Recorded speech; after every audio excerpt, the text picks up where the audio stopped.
Hello, I think we're live. Can you just give me a little heads up in the comments if you can see and hear this? I know we've had a few technical problems over the last couple of weeks, but I thought we got this sorted. Anybody there?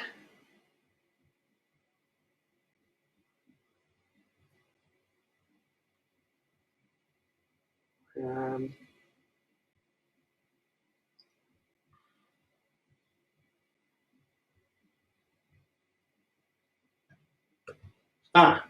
Lisa's there, so somebody's here. And a little knock on the door suggests Judy's here. So I'll just wait to see if we get a few more people logging on, then we can start. There, and I've seen a little picture come up in the corner. That should be working well now. Hi, Carol. Good. And Caroline, brilliant. So it looks like it's working. We're on. So I think in the famous words, hello, good evening and welcome. We've absolutely fantastic weather recently, so at least we can keep our vitamin D levels up. I feel like I've been away to the Caribbean for a little while. Thank you all as well for liking, sharing and following the social media posts. So really do appreciate that. It's just a way to try and build an online presence, so it's all a little bit new. The website's now up and running, and I've conducted a couple of telehealth sessions through it. In case you haven't seen it, it's www.online-osteo.com. And I've been putting up all these videos and some advice sheets. Last week somebody mentioned about the alkaline foods. The alkaline food sheets up there now as well. So this evening, how to keep a healthy gut. There's a lot of knowledge here, the work of Simon Billings of the Academy of Chiropractic Nutrition. He really condenses this stuff and makes it so user-friendly. So it's really been helpful being a member of that academy. Where does digestion begin? That's the first question, really. Well, it begins in the head. It begins before you go shopping, before you prepare to buy those foods that are going to serve you, or you're going to buy the foods that will damage you. It's your choice. It's your choice. You choose what to buy, and therefore you choose what you have to eat. And that's from main meals to snacks. You don't have the unhealthy options in your cupboard. You can't eat them. So that's the first and foremost thing. Choose well. Make good choices there. And also always want the good stuff in and the bad stuff out. The good stuff, they're the whole foods. And historically, humans have eaten from nose to tail. The whole animals, or the whole dense part of the animals or the plants that we're eating. So again, it gives us the most nutrients. We're getting all of it in. We need the nutrient-dense foods, the whole foods, as close to the natural source as possible. We need the rainbow food, the antioxidant foods, the avocado, the beetroot, kale, spinach, broccoli. We need a diverse range of food. We've got to get that diversity, a big old mix, including naturally fermented foods, things like kimchi, sauerkraut, kefir, kombucha. And we need to avoid the bad stuff. That's so critical. These are the less nutrient-dense foods. Not only are they less nutrient-dense, they're actually nutrient-negative. They strip out some of our good stuff as our body has to try and process it in order to detoxify us from some of the rubbish that's in there. So processed foods, anything that's white rice, white bread, sugar, simple carbohydrates, not great for the body. Alcohol, fresh food that sort of should have gone off after a couple of days, but are still full of preservatives. These aren't real foods. These are taken away from our natural evolutionary diets. Also, some medications, they can have some detrimental effects on digestion, as we'll see shortly, particularly the PPIs, proton pump inhibitors, things like omeprazole that a lot of people are on, antibiotics and the non-steroidal anti-inflammatory drugs. These all have a direct effect on how our gut and digestion works. So that's the first stage of digestion, and that's our choice of the foods we're actually going to purchase to start off with, or grow, even better. Next stage of digestion is actually thinking about eating. The very thought will stimulate the vagus nerve in the brain, and that will start the digestive process off. So eat regularly and eat when you're hungry. Otherwise, you're unnecessarily producing hydrochloric acid into the stomach. And it's difficult at the moment because our days are probably built around when we're eating again next. So not much else going on. And as we discussed last week, the first mechanical part of digestion is the mastication. Got to chew your food more. Most people probably chew their food for less than a tenth of the time we need. Take your time. Chew longer with every mouthful. It probably comes from our rush lifestyle that gobble it down and move on. We have plenty of time at the moment to get back into good habits. Enjoy taking your time, engage with the food. As well as the mechanical breakdown, it combines with salivary amylase, which starts the chemical breakdown of starches in the food. So from there, we've chosen it, we've eaten it, we've thought about it, started that digestive process. Then the food bundle drops into the stomach. It's to be met by the stomach acid, hydrochloric acid, with a pH of about 3. That's highly acidic. Now, this starts a whole wave of effects. Not only will the HCl, hydrochloric acid, kill off any bacteria and continue the digestive process, separating proteins from what we've actually ingested, it'll also stimulate the gallbladder to produce bile. And bile is absolutely essential for emulsifying fats and releasing the omega-3, 6, 9 oils out from the food. What do fats make? Fats makes our hormones. So we need this phase to liberate the oils so we can effectively make new and healthy hormones. That's everything that we all of us need. Bile is also antimicrobial, so it's another defense against those unwanted pathogens and bacteria. And at the same time, that release of HCl in the stomach will stimulate the pancreas to release digestive enzymes, pepsin, to further cleave those proteins into smaller, usable molecules. It's a beautiful system. It really, really is. It's stunning. And now we've reached the small intestine, where 90% of digestion will take place. But let's go back a step. What if we have low stomach acid to start off with, hypochlorhydria? And this is a real and growing issue.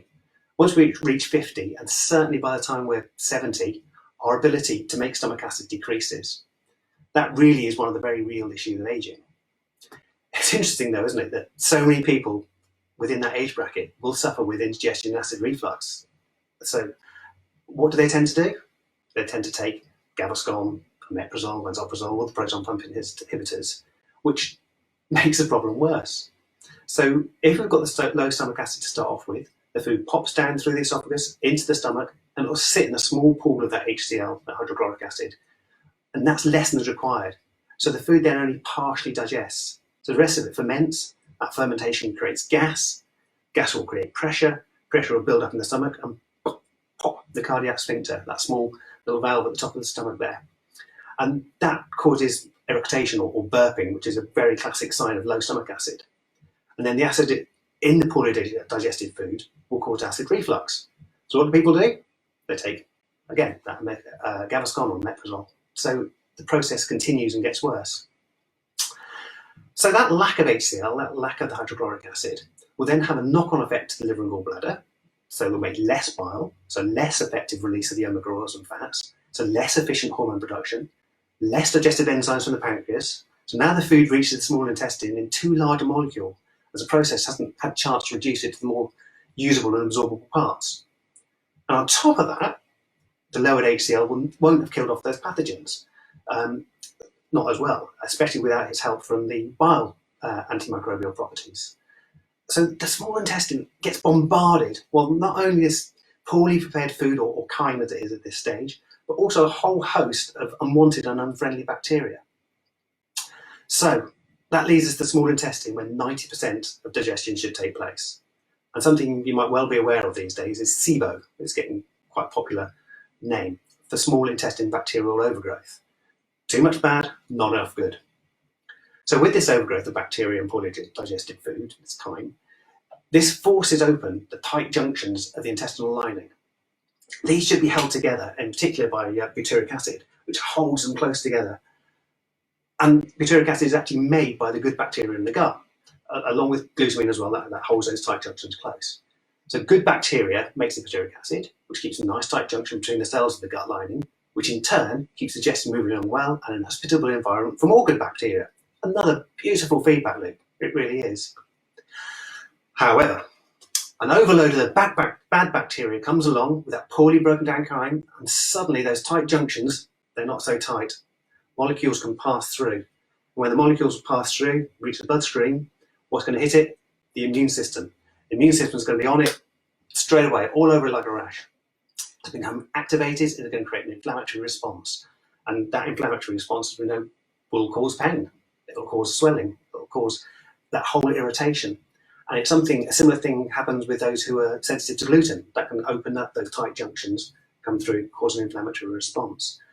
Rinse and repeat, you've got a sustained inflammatory response. It's ongoing, it's ongoing. Every time we're eating, especially when we're eating that type of foods, that same pattern happens. And over a period of time, it creates more damage, leaky gut, so those tight junctions aren't so tight, so we get more larger molecules coming through, going into the bloodstream, immune system attacking it, round and round and round we go. We've got to stop that merry-go-round. We get to the large intestine, there's a small amount of mineral absorption, but most of it's been done in the small intestine. But there's a lot of fibre breakdown that takes place in the large intestine, and that creates a nutrient bed for the good, sort of beneficial bacteria to breed in. In the small intestine, there are billions of good bacteria. In the large intestine, 100 trillion bacteria, and the equivalent weight of that is between 1 and 2 kilograms. Right? That's just immense. So the gut bacteria, many great things they do. They help build neurotransmitters for our brain, they help build our B vitamins, including B12, but we lack the ability to transport and absorb it properly from there. Vitamin K, as I said earlier, make butyric acid. Without a good balance of those gut bacteria, we can't make these things, or we can't make them as efficiently or as well. So that's really important for any sort of brain-based issues. Things like autism, really, really important to make sure we're having our neurotransmitters well made. So a lot of autistic issues are focused on the gut. So the strategies to try and improve it is looking at gut microbiome. So the gut microbiome itself sets the tone for our immune response. It sets the tone for how we react to other things. So if we're already inflamed on a constant low-grade level in the gut, then if we're prone to allergens, it can make things like asthma worse, it can make eczema worse, hay fever, general allergies, because our immune system's already too reactive, it's already primed, and it already doesn't take much to tip us over the edge. So it really is a beautiful system, it really is. But we really do batter it. We batter it with our food choices. We batter it with our modern lifestyle. We batter it with alcohol, with prescription drugs. We wonder why it doesn't always work perfectly. Pathogens like fungus, candida, parasites, bacteria, viruses, they can all colonize and live quite happily in those environments. They'll in fact make it harder for our immune system. These microbes want feeding, and they want feeding simple molecules. They'll encourage us to want more sugar. In fact, the whole pathway directly affects insulin sensitivity as well. That's another branch of it. So we crave sugar, we eat more of it, so we feed those pathogens, and so that process continues. So it's not all doom and gloom. What can we do about it? That's the important thing. What can we do? There are a few different models that we can use, but generally I like to work with the 3 R's, which is remove, repair, and re-inoculate. That's 4 fingers, but not 3. So first we want to remove the pathogens, remove the bad diet, etc. And to help remove pathogens, there's lots of antimicrobials which you can use. Caprylic acid, there are lots of herbs, Melia, Morinda, Pau d'Arco, black walnut. The list is vast, and personally I'd use the muscle testing to find out which would have the best response. There are a few herbs which will, for the majority of the time, have a good effect. So once we've removed those pathogens, removed the poor diet, removed the things that are creating that localized inflammatory effect, then we need to repair the gut wall. We need that good gut wall integrity. We don't want that leaky gut where those molecules can slide through far too easily.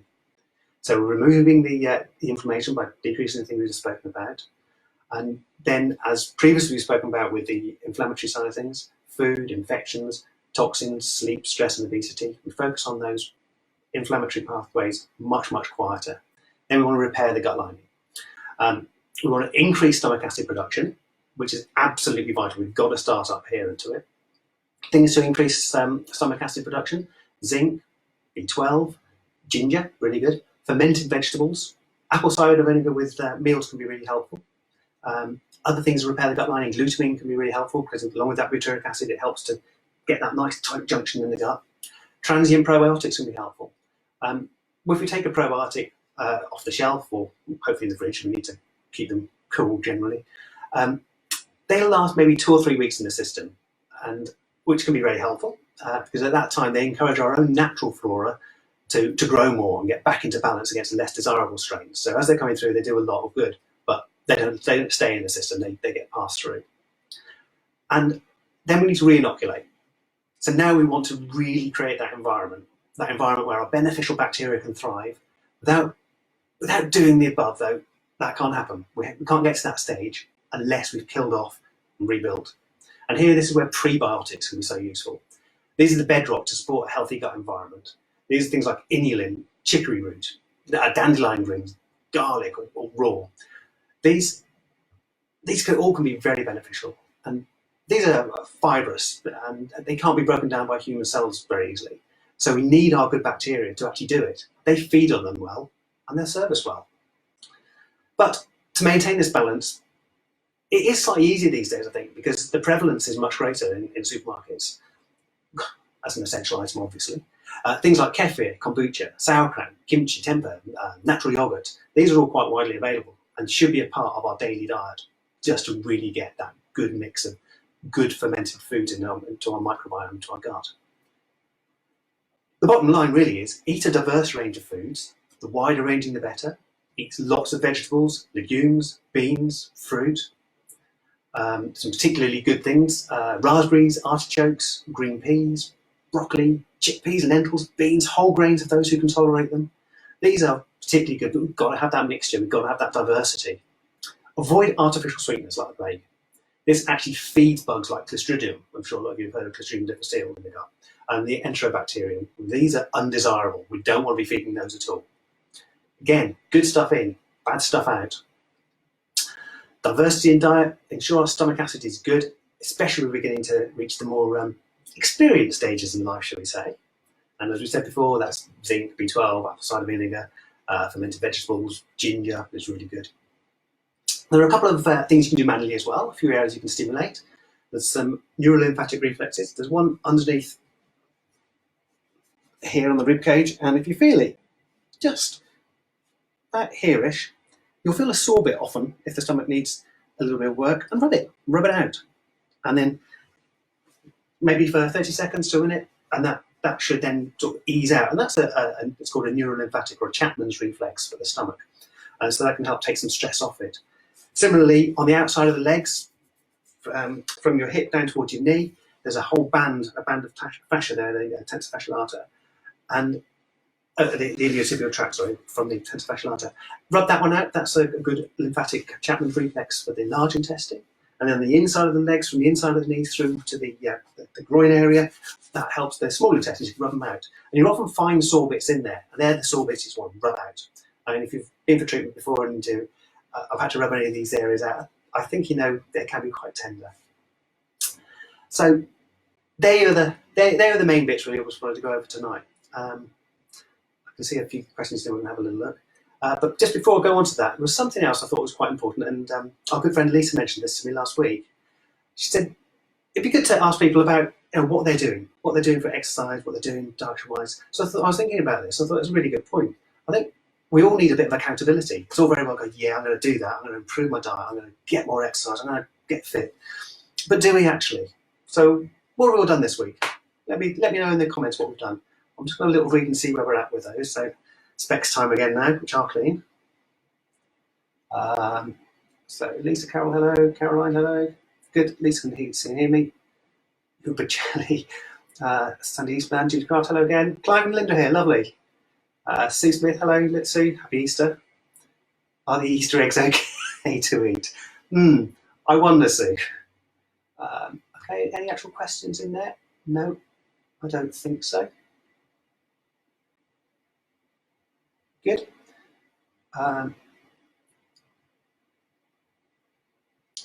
Nikki, sorry, the different Chapman reflex zones for the different organs, please, again. So, Chapman's reflex for the stomach is just below the breast, left-hand side, and have a feeling along there. It'll be 6th, 7th intercostal space around there. Just have a feel, and you'll find the area.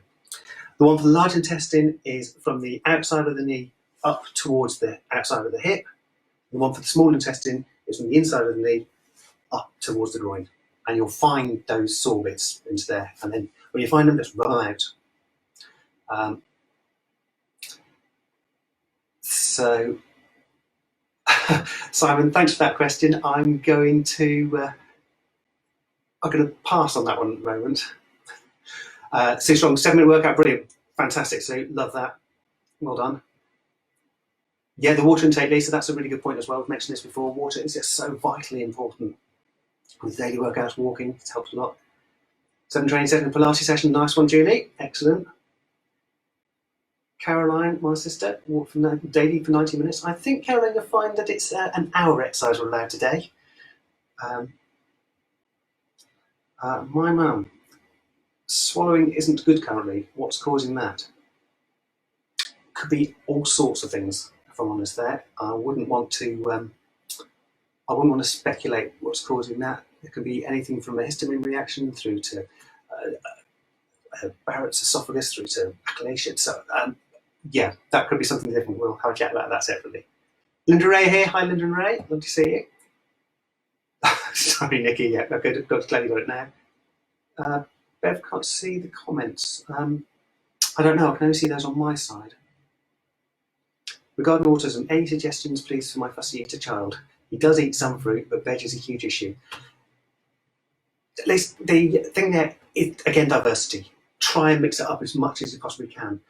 If you'll just eat a little bit of natural yogurt, get him onto some of that. Get him onto a little bit of everything. So sometimes it's easier to have small amounts of things rather than a big thing all at once. As much as you can get there as possible.